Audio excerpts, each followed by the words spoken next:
What's up, guys? So today I'm going to give you 2 tips, one do and one don't, for card supplies in the hobby.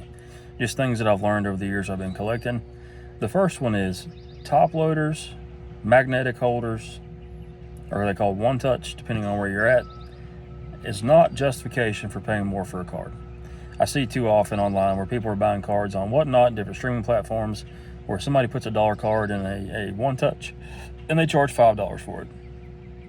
It's not worth more because it's in a one touch, and they can just as easily put it in a regular top loader and send it to you, or even find creative ways to get it to you safely in the mail. You don't have to pay extra just because it's in a one touch. They do that mainly because a lot of places anyway do it because they want you to pay extra for the card. So keep that in mind. Try to be safe when you're buying these things online. Consider the value of the card if you have a chance to look up comps first. Don't consider in the top the one touch or the magnetic holder.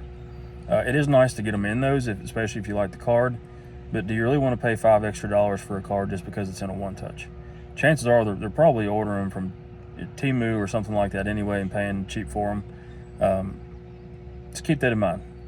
A turd in a fancy wrapper is still a turd. The second thing, it's not always a bad thing to buy cards because of supplies. So oftentimes if I'm looking at Facebook Marketplace or I'm looking at buying collections, I'll see people post a 3-row box of random cards that may not even be any good at all for $50, and they're all brand new BCW top loaders stacked inside. Now, just doing the rough math, I'd say it's close to 600-ish top loaders fit in a 3-row box. A case comes in $1,000 for, I don't know, $120 to $140, something like that. Well, you do the math and you quickly realize that you buy the case of cards, it's actually cheaper than buying the supplies yourself, and you get the cards. So it's not always a bad thing to buy a collection of cards because of the cases they're in, as long as you make use of those materials. So supplies are expensive. If people get into collecting and they don't realize that you have to buy the cards, the sleeves, the team bags, the top loaders, the cases, the boxes. There's a lot of things that go into, even just the prices of albums and album pages get expensive. So if you're going to get into the hobby, be conscious about your supplies. That's one of the reasons I came up with the app that I made, HobbyWise.